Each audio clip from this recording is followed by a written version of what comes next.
So I've had a bit of a revelation in the last few days. Those of you guys that see my studio know what it looks like. Sorry, it's a bit of a mess. But yeah, it's been 2.5 years since I built this wall and did my studio up. But I feel like now's a good time for me to do it up again and give it a fresh lick of paint.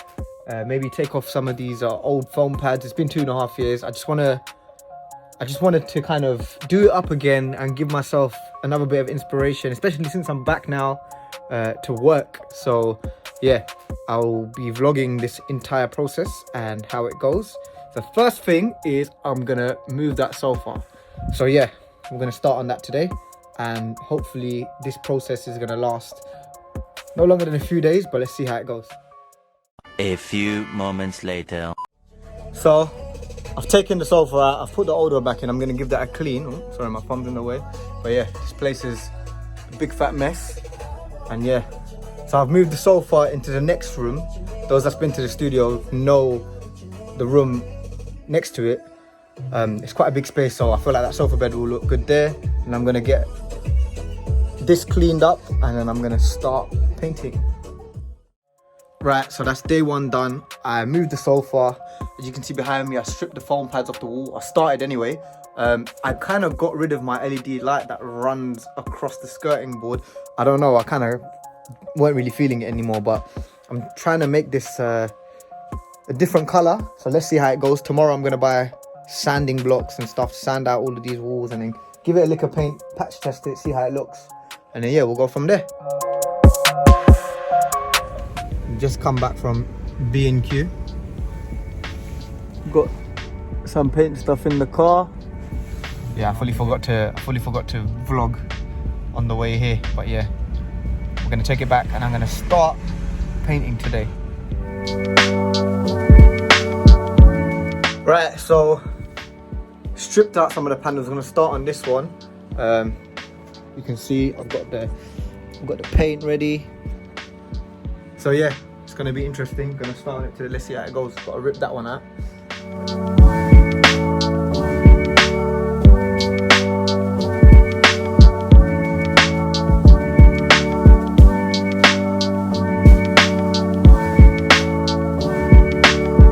So I've painted this corner, so the walls are grey and the ceiling and the back is black. So yeah, once I dry all of this off, I'm gonna move all the stuff that's in this part of the studio, all of the junk that's here. I'm gonna bring it here so I can start painting that bit. But yeah, that's updates so far.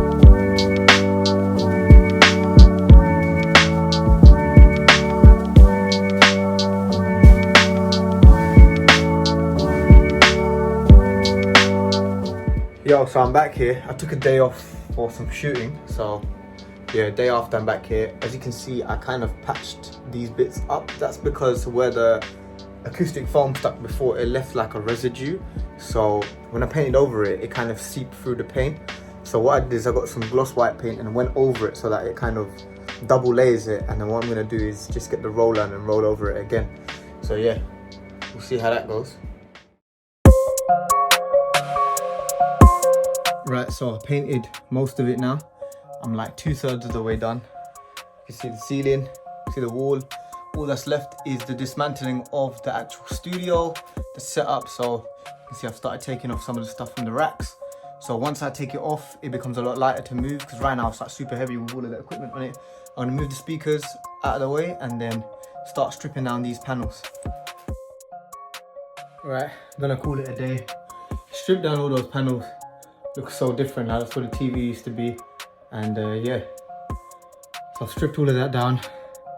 You can see like I'm sweating. Sanding it down took me ages, and a lot of elbow grease. But yeah, looking forward to tomorrow, which I will start painting again. I'll paint this whole side and then we can finally start decorating. For now, good night.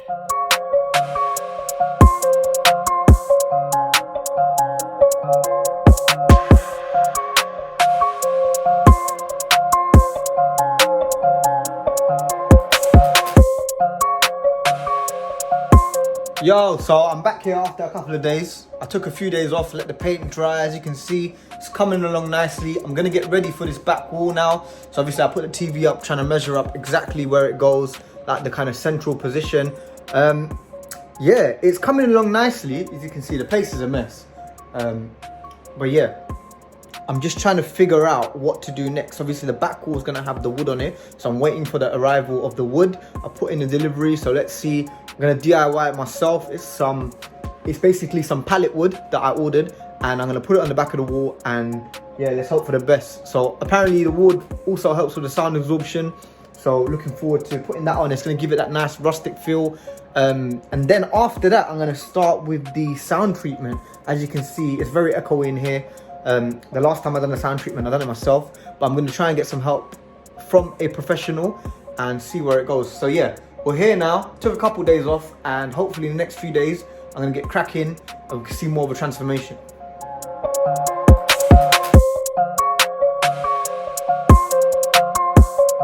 So I've come back in here today. Obviously I'm still waiting on my wood order for the back wall, but you can see, I showed you last time, I cut out a little channel for the wire so that it gets hidden. But this came today, and that's a heater slash fan. And obviously those that's been in the studio know that it gets pretty cold in here on a winter's day. So may it never get cold in here again. So that heat is up, and yeah, so just waiting on the wood. And in the meantime, I built this shelf out of some timber that I bought from B&Q. I don't know if you can see it over. Yeah. So I built this like this shelf thing that goes underneath my desk for my keyboard and mouse, because I feel like I needed a bit of space for the actual musical keyboard. I just feel like it was quite crowded before, so I built that. So that's gonna slide underneath on some runners, and yeah. Onwards.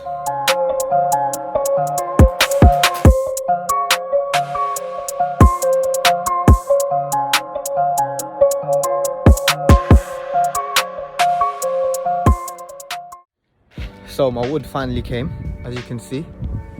I've cut them down into 3 different sizes, and then I'm staining them, and I'm cutting them with my brother-in-law's chop saw. But yeah, let's see how this looks once I stain them and then put them up on the wall.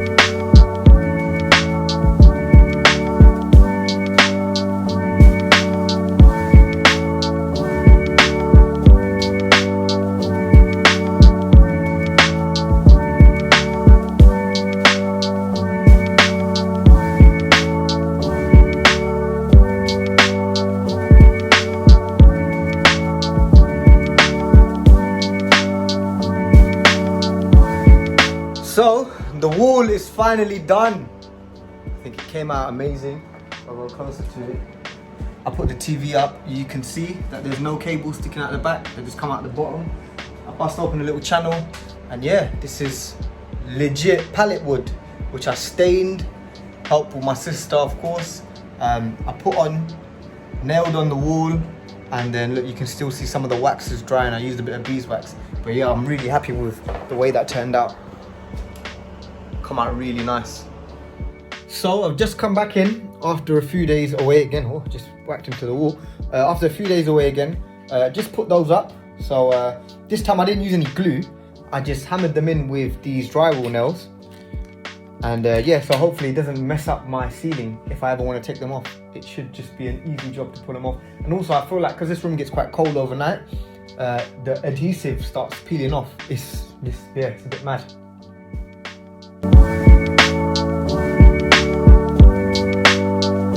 Back in here again, as you can see, the acoustic boards are here. So I've just been literally putting them up. They're a lot harder to put up than I thought they would be, but it takes a lot of precision and a lot of patience. So let's see how this goes, and hopefully I'll be able to transform the studio and make it acoustic treated.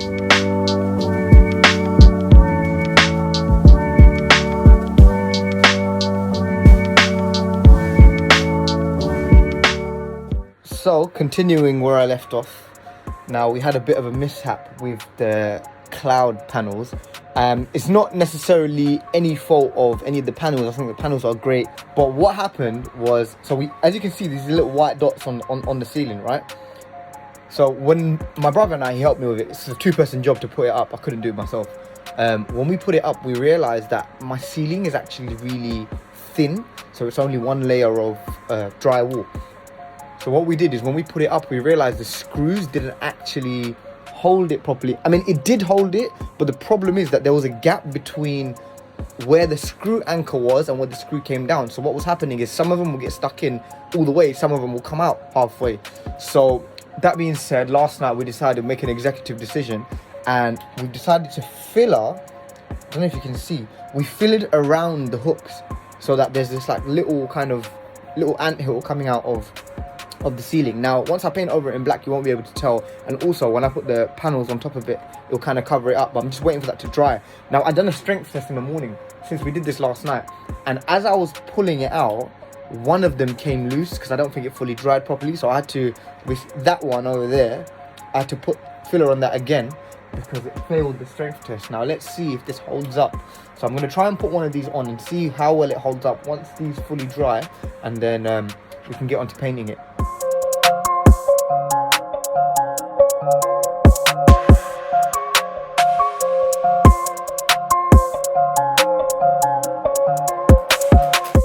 So, as you can see, I'm doing some sound testing in here, and yeah, it's sounding great. I've still got one more ceiling panel to put on, but I'm waiting for that filler to dry. But yeah, I put these up, that's on the ceiling, so it's coming together. Obviously there's a lot of wiring and stuff I need to do, but I thought I'd just turn it on now and see how it sounds, and it sounds great in here. So I had a bit of problem today. Those filler things that we put in, now they're anchored in, but the problem is that there's a little bit of space. Yeah, so there's a little bit of space here, so it anchors here, but the drywall probably comes up to about there. So what happens is it hangs out by like, I don't know, like half a centimeter, and it doesn't look level. What we've decided is to put wood on the top, so it's anchored in, and then it gives it a little bit more space for it to go all the way in and anchor. I found one stud that's going across, so I've drilled it in there. Let's just see how it goes now. Just shut down the PC. Finally got them up. Finally. Yeah, the wood, I painted it black so it blends into the ceiling. The wood worked really well. The plugs that I had before, it just didn't sit. But yeah, I managed to sort it all out.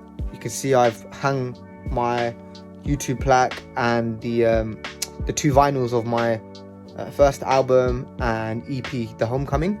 And yeah, it's starting to come together, but I'll be back to clear up some more of this mess.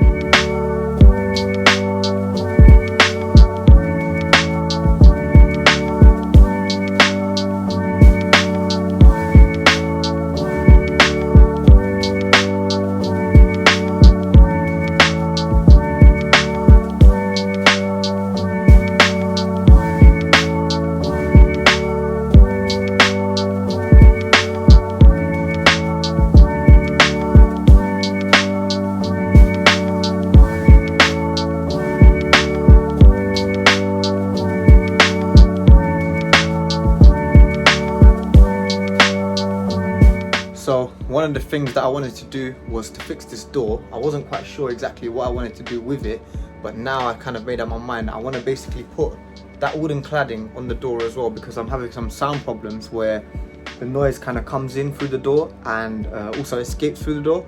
So I feel like with the wooden cladding, it will give it a bit more of a sound and a heat installation. So I've just painted it the base color that I've got the wall.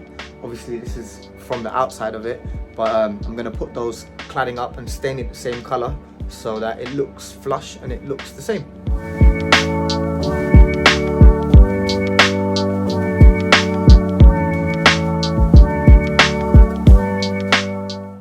The studio is finally done. I can start working in here now. Got the lock on, got everything, and yeah man, I'm gonna run through some of the things that, you know, I put in here, some of the different things, and some of the brands that's obviously collaborated with me and helped out. So yeah, gonna run through all of that. Want to give a big shout out to Neon Vibes for hooking me up with this. This is amazing, man. Honestly, it makes the studio look so good. It's a nice touch. Make sure you lot check them out if you lot want to get your neon signs. Want to shout out Adam Audio for these T5Vs. Amazing, amazing speakers, and they work amazingly well with the T10S sub. Wow, the sound is insane. It's incredible. Right, so this particular part of the video, obviously you see the whole studio transition and whatnot. I'm gonna focus on speaking a little bit about the Adam Audio speakers that I got. Now the technical specifications are gonna be in the description. I'm gonna post a link where you can, you know, run through all the numbers and see exactly all of the frequencies and whatnot. I'm not gonna particularly go through that right now. What my kind of review is going to be is more from user experience and using it for a bit. Now it's been a few weeks since I've used it. Obviously the studio is all done up now. Now very quickly, one thing I've noticed while mixing on these in the last few weeks is that they're very honest speakers. With this there's not as much low end because of the 5-inch driver. However, this high end is crazy. Like the tweeter on this is insane. Like your ears don't feel tired. That's what I get usually from listening to a lot of other high-end speakers that have a higher frequency, is that your ears start getting tired, especially mine. With these is that I don't have that problem at all. Now the resolution for the lack in low end is obviously the T10 sub. Now that T10 sub is located somewhere underneath there. But when I'm telling you that it's like a match made in heaven, obviously they're all made to be part of the same series to work in sync, but when I'm mixing with the T5Vs and the T10 sub, whatever low end was missed out from just the T5Vs gets added into the sub, and yeah, it just sounds amazing, man. It's such a different sound, and I find that these are very good for mixing vocals on, and it gives me a different reference speaker because I'm used to the Eve-Audio ST307s, which obviously are a bit more wider. With these, they're a bit more focused when I'm mixing down vocals. So yeah, definitely worth buying. Make sure you check it out, and I'll post a link in the bio. And just a few features in here. Obviously, big up the plant. My mum got me that. Thanks for that, mum. And yeah, just a lot of hard work, but it was well worth it in the end. I think it took a lot longer than I thought it would, but in the end, the results speak for itself. Now I've got an amazing space to work in, and hopefully this re-inspires me to do more music.